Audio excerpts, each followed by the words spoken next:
Hello, everyone. Welcome to tonight's Big Brother 28 chat. Oh, hi. It's a supersized episode. Is this episode 23 or is it 23 and 24? I think it's all in one. Is it? I think so. We had Unlocked up first, and then it went into the new regular Sunday night episode. Okay. Okay. Well, they started off with a little recap. Last time Kamu was evicted and evacuated and eviscerated. And, He's gone. He's out of here. and Lala was very upset because she was on the wrong side of the vote. Not only was she on the wrong side, she was the only vote for Kamu to stay. Oh my God. She was very upset. Neither one of the carrot-eating Mallory or Melodies told her before the vote. They didn't have time. They got to Taylor. They had time to tell Taylor.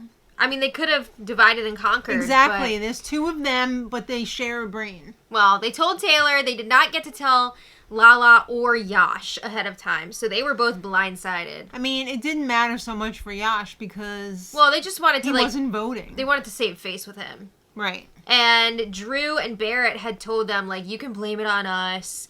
Just say that we told you had to do this because the votes weren't going to be there anyway. So they're like, they told us at the last second that, we had to vote him out. And then, surprise, it's BB Unlocked. Oh, my God. They made it seem like it was going to be the show first. And then they were like... They always do that now. Okay. It always makes me think of the Real Housewives of Beverly Hills into Vanderpump Rules first episode. But that was a lot of fun, so I'm not dogging it. All right. So tonight, in addition to Jerry O'Connell, Taylor and Derek. Right. Taylor Armstrong. Is that her name? What is it? Oh, Taylor Armstrong. Hale. Taylor Hale. Taylor Armstrong is from BB Beverly Hills? Or BB Beverly Hills?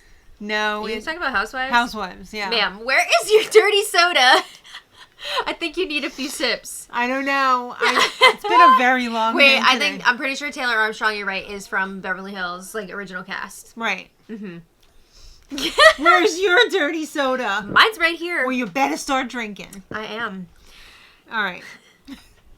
In addition to Derek Levasseur, or whatever his name is. All right, Danielle Reyes was the bonus host, the special guest, which is very exciting because she is a legend. Wonderful. Okay. Say anything. Whatever. Lala asked Angela. Well, we get some little nuggets. Okay. We got to see some bonus scenes. Well, these are, what did they call them?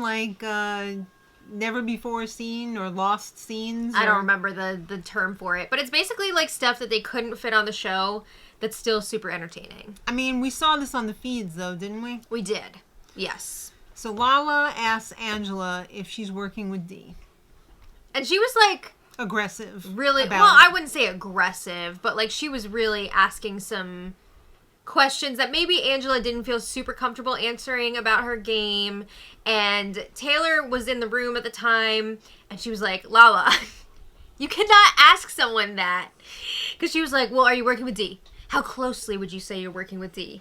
All this stuff. Because at the time, just a little context, Lala was super anti-D.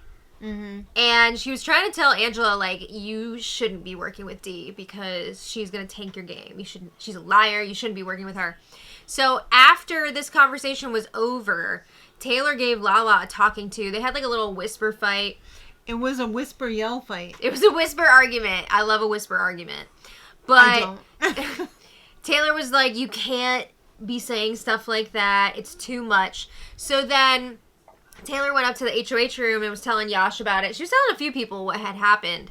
And everybody was kind of just dogpiling on Lala. And then Lala came in. Mm-hmm. And Taylor and Yash, they didn't show this part on the show, but they essentially told her, you need to stop talking game with people. You could just have regular conversations, but you can't talk game anymore. And it was honestly... What kind of BS is that? It was so heartbreaking to watch.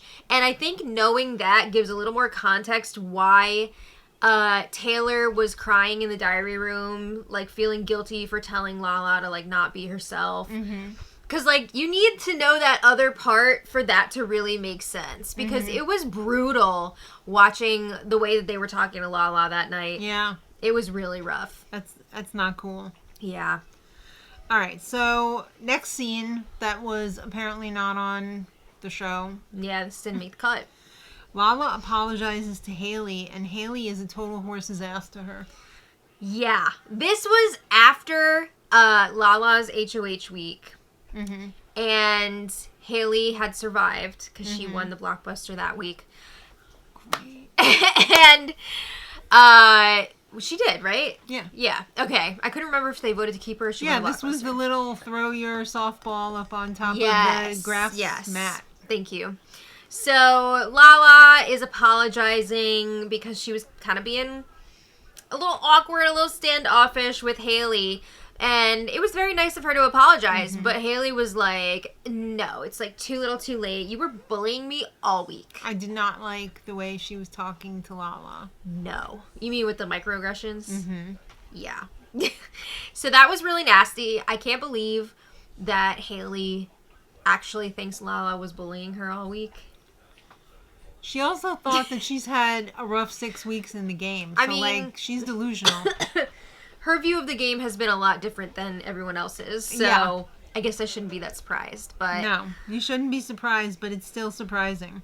Yeah. So Lala was not bullied, for the record. You mean she was not bullying? Right.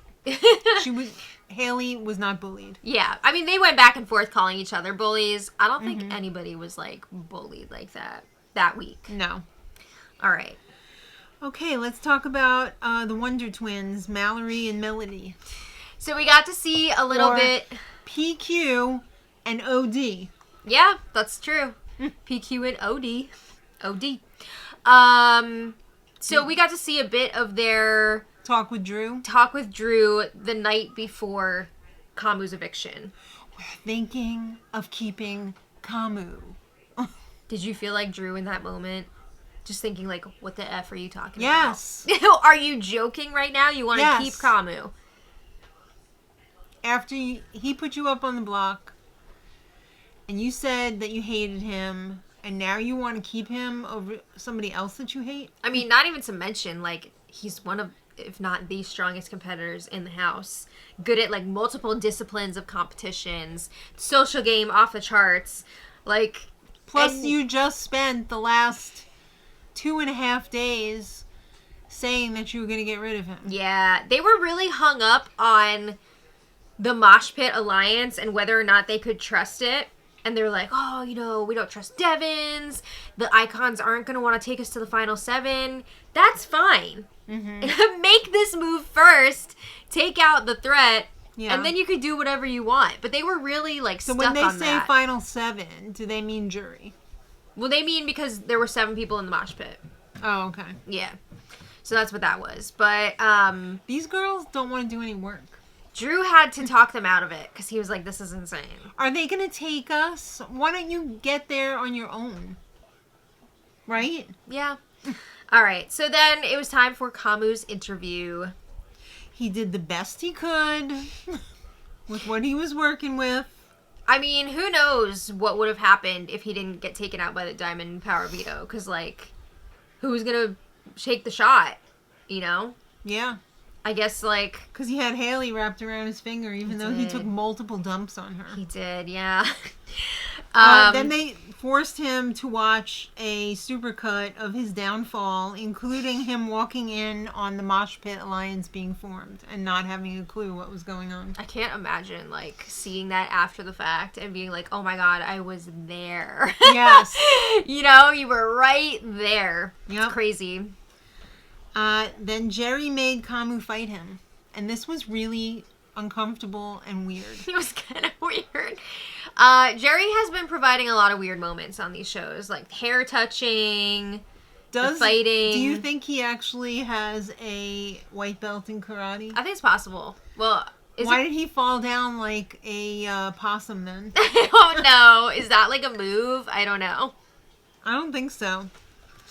I don't know. I think it's just a joke that he knows how to do karate. I watched every season of Cobra Kai twice. And you never I don't saw really anybody remember fall that down move. like a possum, right? I don't remember that move. All right. Well, FYI, the house stinks. We hear that every Literally. year, right? They always say that. Whenever somebody comes in as like a guest host or something, they're always just like, woo! Smells like mold, ass, feet, rotten food, Yeah. other stuff. I mean, I think that's bound to Cologne. happen with that many people living in close proximity. Plus, there's like days on end where they don't get to go outside sometimes. Yeah, but like we heard them discussing today on the live feeds how big the house was. And Angela, who's a realtor and has a 6,000 square foot house herself, I think is a pretty good judge of the size of something. Well, she said like 12,000 square feet. She thinks it's about 12, and I would go with Angela because she would know. That's crazy, though. I didn't think it was that big. Now, is that including the camera rooms or just the That actual... is a very good question. What's... Like, how big is the livable space itself? I think it's probably 12,000. Is she including the backyard? I don't know. Is she including the bonus competition room? I don't think so. She was saying not diary room, yes storage room. Okay. So, I don't know. I don't know. The storage room is like that little room with the garbage can in it, right? Yeah, but it's That 12,000. everybody loves to hang out in. I guess it's 12,000 feet of smelly air. That's a lot of stink to fill 12,000 square feet. Yeah. They also had the votes for the BB Badass and the BB Dumbass this week. I still think BB Dumbass is like Not nice. out of pocket. Yeah. I think they should reword that. Yeah, I don't think it should be BB Dumbass. you're right. But anyway, the BB Badass this week was Devin's, which I think is fair with him using his Diamond Power veto. I mean, I guess it's not like he earned that diamond veto. Like Well, it it was a was viewer given vote. to him. And what did he do? I think they're saying like he played it in an exciting way. Oh, well, that's great. His shot landed. His ass was in trouble because his alliance was in trouble, so he used the thing that was given to him for nothing. Well, I mean, at least he didn't use it incorrectly or like go home with it in his pocket. All right. I'm just saying, like, scenarios. I mean, I don't consider that like badass. I consider that smart, but I don't consider that badass. Well, who's your BB Badass for the week? I don't know. I'd have to think about it and get back to you.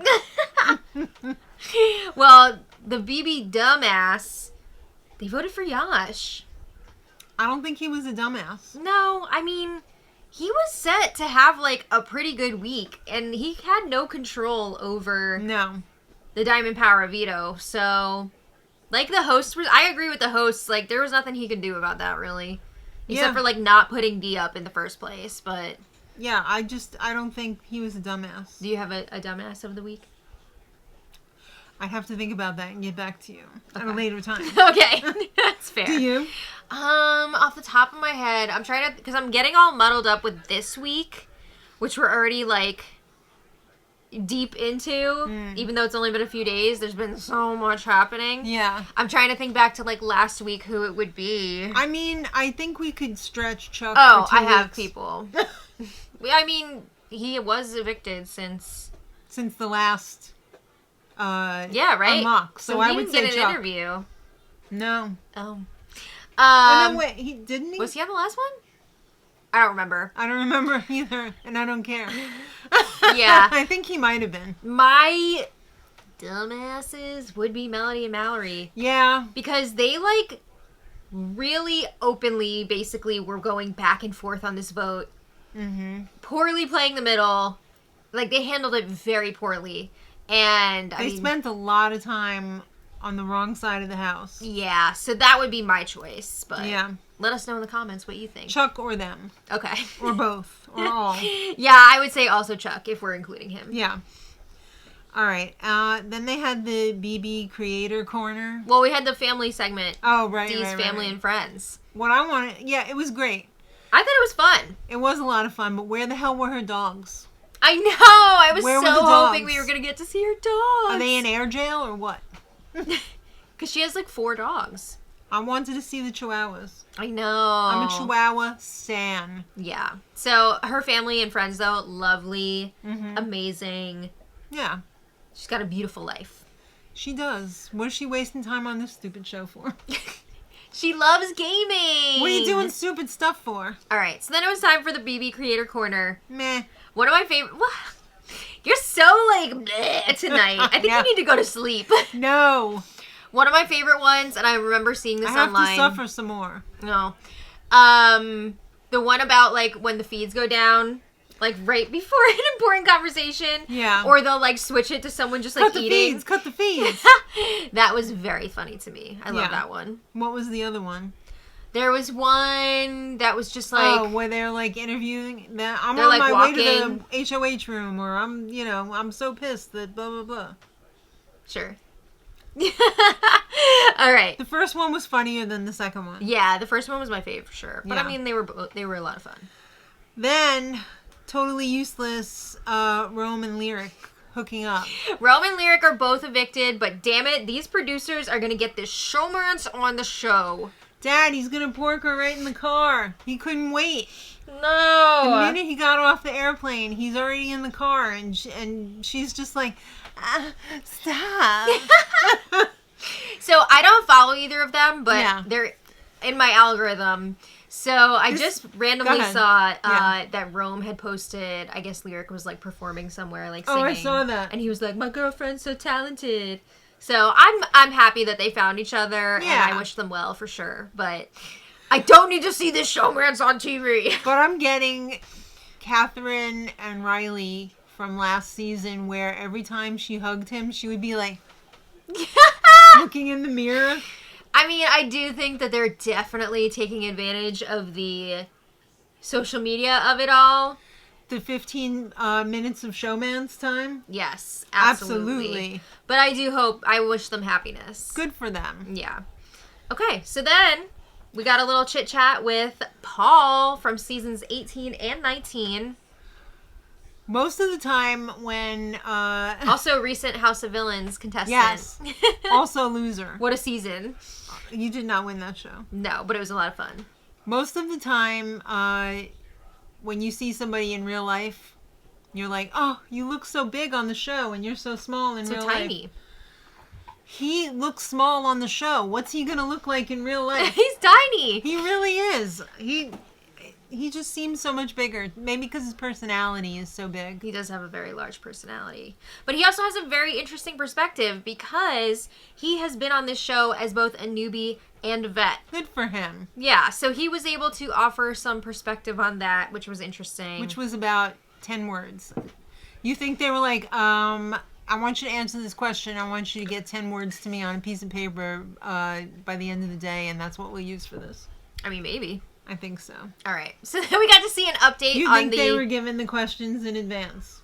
The one question in advance? I think they probably do have an outline of what they're doing. Mm-hmm.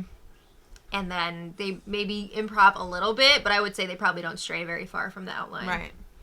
Next up, the BB draft. Who cares? I do not like fantasy things. I don't like...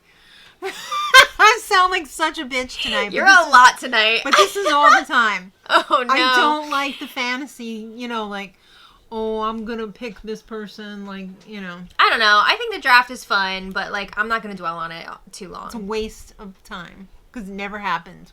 Okay. All right. Okay. What I did find extremely interesting. This is one of my favorite segments of the night, for sure. It's probably one of my favorite segments of Unlocked of all time. Is the behind the scenes installation of the OTEV competition. Oh, thanks, intern Andrew. This was very interesting. All the behind the scenes stuff, super fascinating. Love it. Every time we get it. Yeah. Very, very cool. It takes 4 days to put that installation in for OTEV. Mm-hmm. And they were painting him right on the spot. Yeah.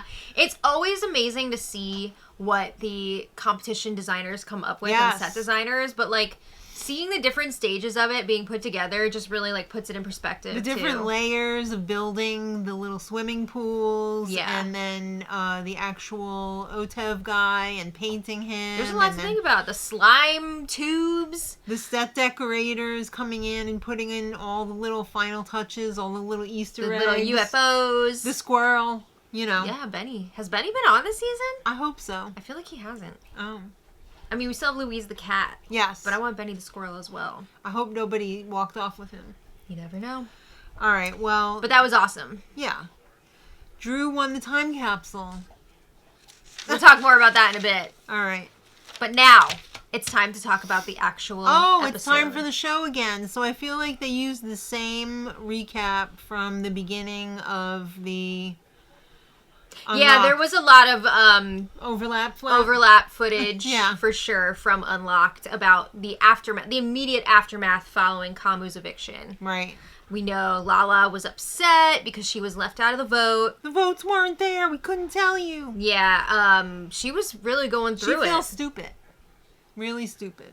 I felt bad for her. I felt bad for her for sure. She was really busted up. Yeah. And so Melody and Mallory were trying to explain, like, we were going to tell you, we didn't have time, blah, blah, blah. But, like, I don't blame her for being upset because... No. What did you think of Yash's rant in the diary room? Oh, my God. That was so good. I'm not going to lie. Yash was killing it this episode for me. I freaking loved it. Yeah, Skullet, you go for it. It was so real. It was so Drew raw. His baby boy to Daddy Devins. He's got his head so far up his ass. I mean, he's not wrong. No. He's not wrong at all. It was great. Yeah. He killed. That was like a Zach Rance level raw. Let's go Skullet. Yeah. I mean, this all harkens back to him laying down on the diary room couch and being upset about the Diamond Power veto being used. So, like, that's when it kicked off, I feel like, for Yash. Mm-hmm. And now he's delivering the gold. I love it. Mm-hmm. I wasn't the biggest Yash fan, but boy, did I love that diary room. This whole episode, he slayed for me. Okay. So then Yash is like, I'm going to take Drew down. So he goes to Melody and Mallory, and he's like, just so you guys know, Drew had a final 2 with Kamu called the Handyman. So why don't you ask Drew what the Handyman means? Exactly. And then... Drew is spineless. He's a loser. This whole thing... Okay, this one, he lost me a little bit. But, like, what a true man is. Like, why don't you tell Abraham Lincoln and Martin Luther King Jr. and who was the other one? They never played Big Brother. I mean, yeah, this is a game. This is not about, like, who's the truest man. Yeah, come on. That one I could have done without. Yeah. But other than that. Yeah. So, yeah, he was pretty pissed that Drew went back on his word because leading up to this vote, Drew was making it seem like he was going to vote to keep Kamu. Mm-hmm. So, Yash was pretty upset. All right. So now it's after the evacuation, whatever you want to call it. And Taylor and Lala are kind of bonding a little bit. Taylor realizes, hey, it's me, you, and Yash. Yeah. And that's all we got. I mean, that's how things were definitely lining up at the time. It's like, just the 3 of us. You, and I. Yeah. I don't blame him for being upset. Well, you don't have time to get upset because the doorbell just rang. Oh, company. Ding dong. And who is it? It's Tiny Paul Abrahamian. Okay.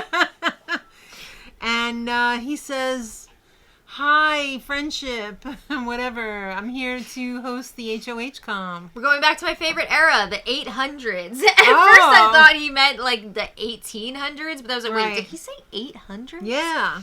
So August 23rd, 8:51. Oh, okay. Did anybody do a fact check on this and make sure that this was the Viking era? I don't know. We're just going with it. Or did some intern just say like, let's just make it 8:51. I mean, I would like to think they did at least a basic level of research on that. A chat GPT? Ugh. Boo!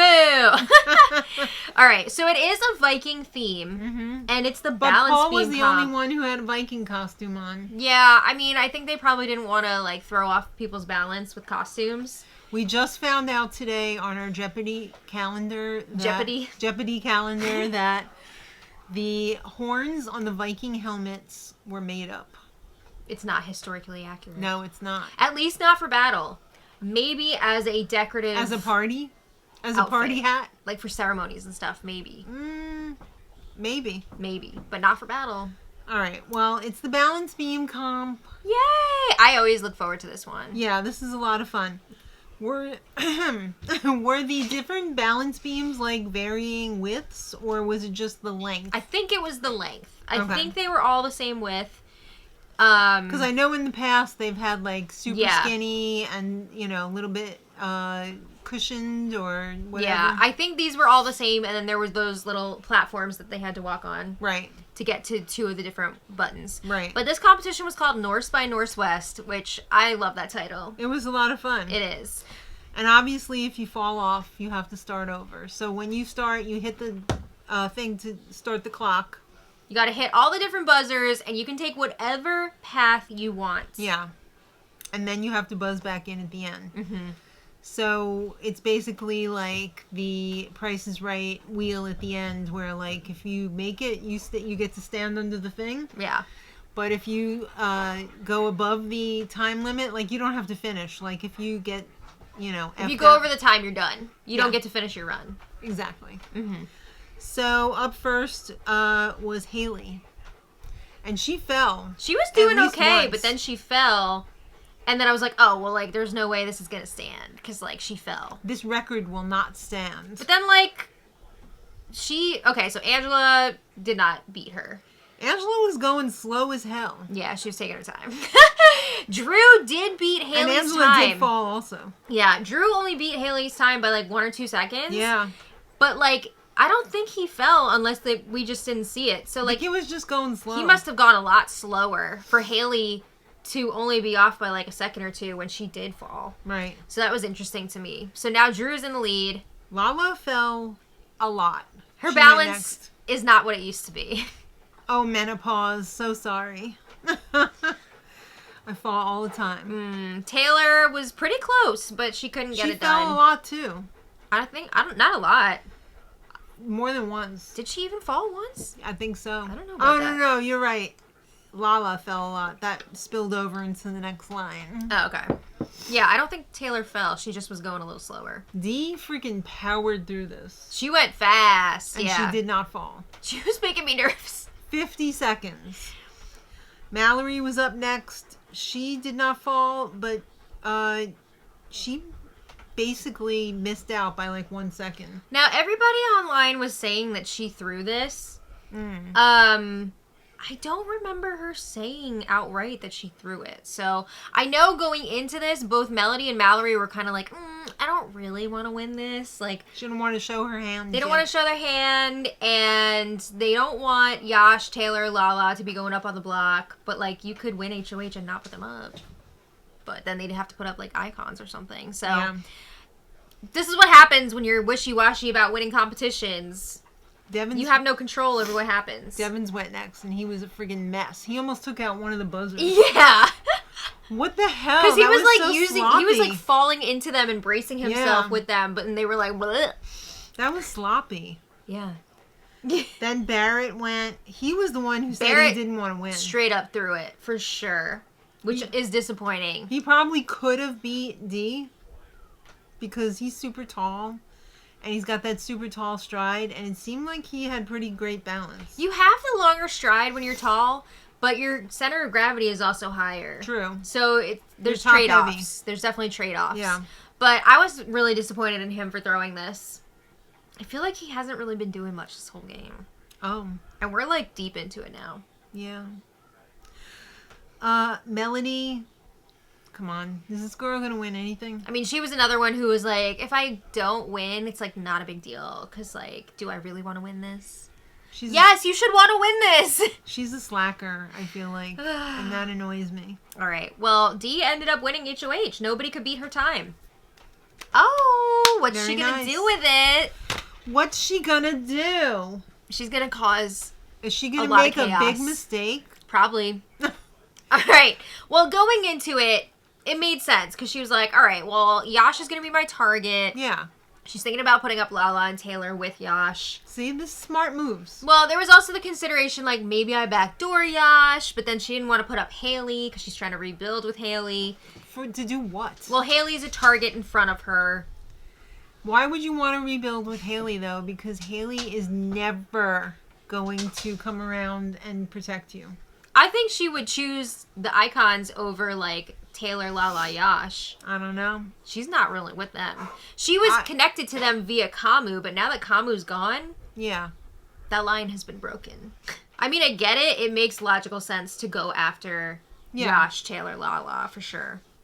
But Taylor, she knows she could be in trouble this week. So she is ready to start playing nasty. Yeah. Let's go.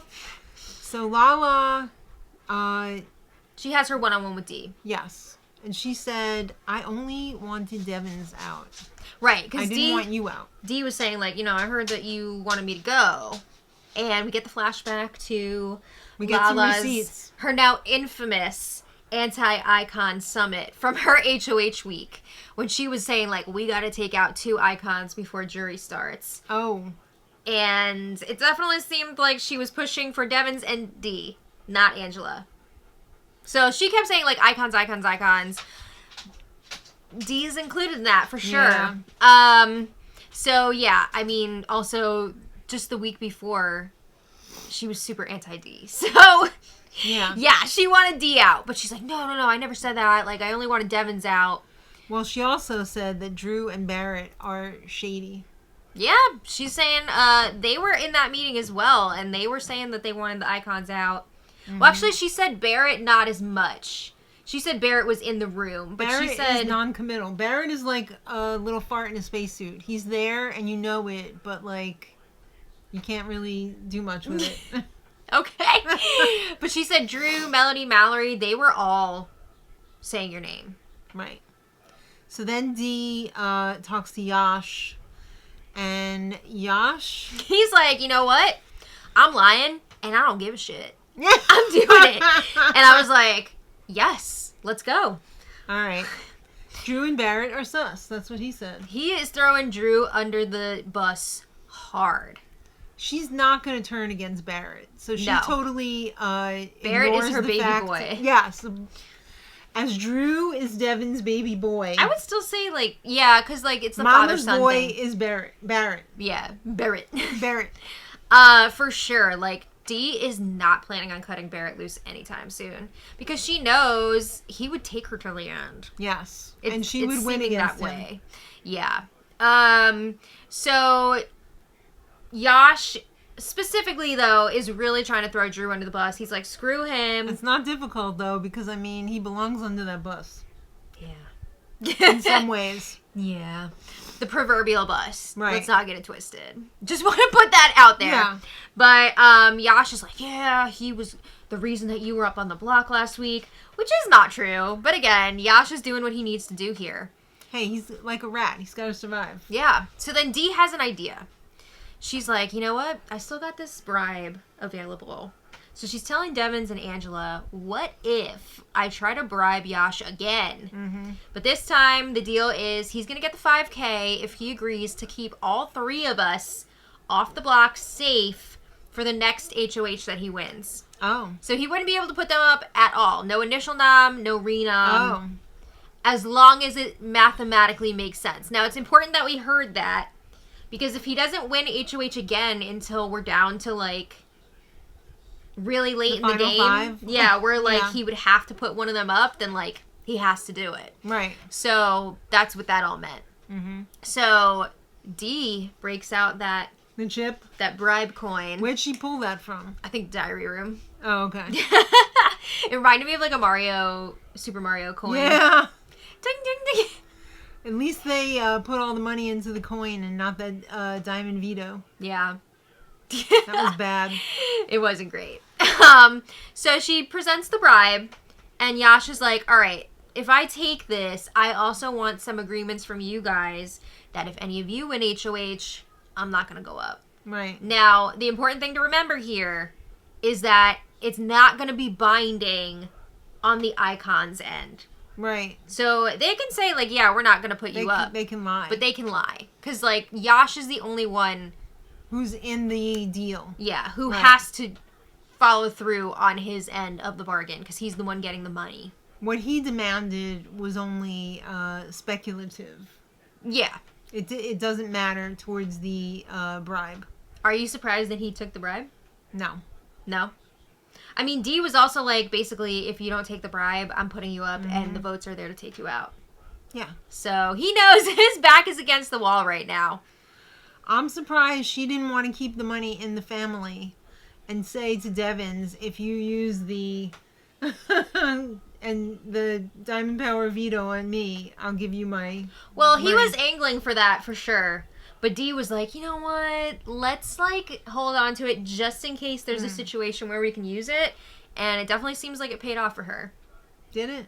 We'll find out. Yeah, we don't know yet. We'll find out. I mean, presumably for now, for them, it looks like, oh, that could be a good thing.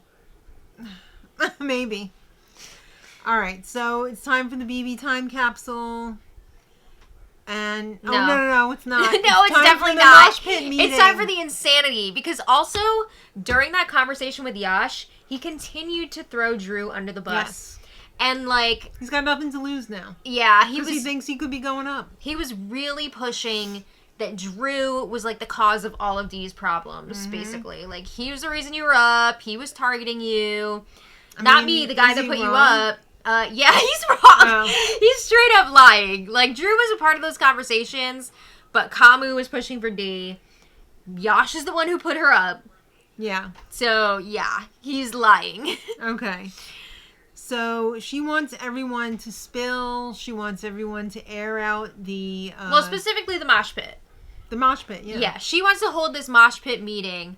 She already knows at this point that she wants to put Drew up on the block. Right. Because she is choosing to believe Yash, the guy who put her up last week, over her own ally, who she's been working with this entire time. So she's trying to fit the backstory to the narrative. Right. She's doing the reverse engineering. Right. So she's like, I'm going to hold this mosh pit meeting. We're going to air everything out. I'm going to try to make it look like Drew should be the target in front of everybody, or at least go up on the block so that they won't be mad at me when I do it. Right. So she gathers everyone for the meeting. She's specifically asking about the first night of Yash's HOH, when the decisions were being made about who he wanted to put up. Who said they wanted me to be up on the block? Right. So Drew was looking super sus during this meeting. At first he was doing okay, and it seemed like Yash was kind of like wishy-washy. Yeah. But then Drew was getting really sketchy because he was struggling to defend himself. He was really worried that he was going to say the wrong thing in front of Yash. Yeah. And potentially out the alliance. Different alliances. Right. Or even, like, mention the crossovers in front of Melody and Mallory, who are not part of that. So he was really having a hard time, like, figuring out what to say. And it did not look good on him. He looked really sus. Yeah. So Dee comes out of this meeting being like, all right, well, like, I'm definitely putting Drew up. Uh-huh. And if she's putting him up, he's her target. So then she's, like, checking in with the other members in the mosh pit. And even Barrett's like, yeah, I'm tired of him. Like, he's sketchy. But everybody wants to know, why is Dee trusting Yash over Drew? For real. She's had issues with Drew this whole time. She has not trusted him for a very long time. Yeah. Same with Angela.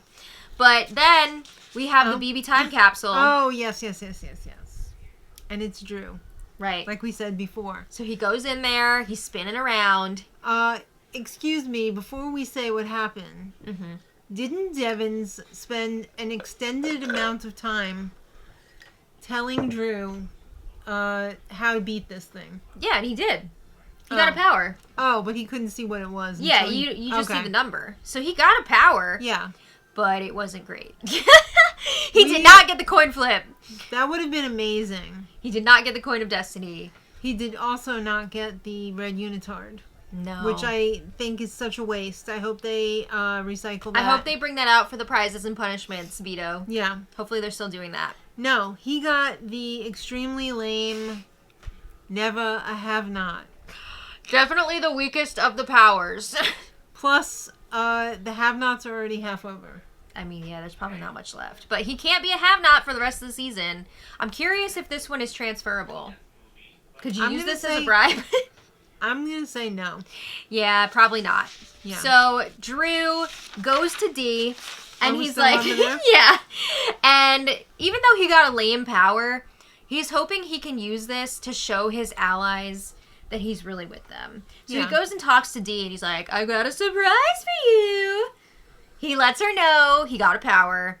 Great. And she's all like, what is it? Yeah. And when he says what it is, they didn't show this on the episode, but she literally thought he was lying about what he got. Because she was like, that's so lame. That can't be true. Oh, my God. So we did not get to see her dissing the power on the episode. But He was... I mean, she thought her own power was pretty lame. I know, and then she ended up using it for something much bigger than she thought. Mm-hmm. But Drew was like, the fact that I even went into the time capsule, like, America is rewarding me for being loyal. Like, they wouldn't give me that if I was, like, turning my back on the Alliance. Right, because look at all of the people who have already been chosen for the time capsule. It's all Mosh Pit. Thank you. So he's like... America is like sending a message here, and Dee's like, I don't care about America right now. Oh no, America's not here. So yeah, he's going up. Though he's going up. They are. He's going up. Okay, now can we? Yes, we can turn the page. Thank you. Now it's time for the nomination ceremony. Oh, so right off the bat, it's Dee. No, it's Lala, Drew, and Taylor. Can I just say, this episode did not fully portray the chaos of that Friday. That day was so freaking insane. Yeah. It was a roller coaster. It was a tennis match. There was whiplash. It was a lot. It was a lot. Because it's still not even over. No. So Dee was like, I'm trying to figure out what happened last week, why I ended up on the block. And... who said to put me up on the block? Yeah. So it kind of turns into a discussion. I think it was more than a discussion. Well, it starts as a discussion. Taylor saying, did I say to put Dee up? And Drew's like, Drew, yeah, did you say that? So he's saying, yeah. And she's like, when? Like, tell me when. And he's like, he's referring to the Lala Anti-Icon Summit, which Taylor was in the shower for. She was in the shower while they were having that discussion. But he's like, yeah, after you got out of the shower, you said that. And that kind of set Taylor off. This got quite out of control. It escalated quickly from what we saw. On a dime. Yeah. I don't blame her for blowing up. The way that she's been treated, like, especially the last week or so. Mm-hmm. Good for her for blowing off some steam, honestly. So she really confronts Drew. We didn't get to see it all yet. We're going to have to wait till Wednesday. There was a lot of yelling. Lala gets into it. Drew's in there. Like, all three nominees are in this. It looked like everybody was barking at each other, and then there's no sound. But you could just see people like... and Angela's like... Well, Angela's like banging on the table because you know she's eating it up. Yeah. It was really a free-for-all, and I'm interested to see how they're going to edit it, because I hope we get an accurate portrayal from the edit. Yeah. For sure. Well, Wednesday's show is also going to be 90 minutes, right? Oh. So, like, yeah. Yeah. They better do it right. Tonight's was 2 hours. That was a bit much. It's a lot. That cooks my brain a little bit too much, especially after the long day we've had today. Well, you've made it through. I'm a little less bitter right now. Okay. Just so you all know. I'm happy for you. Thank you. I think this was therapeutic for you. I aired it out. Okay.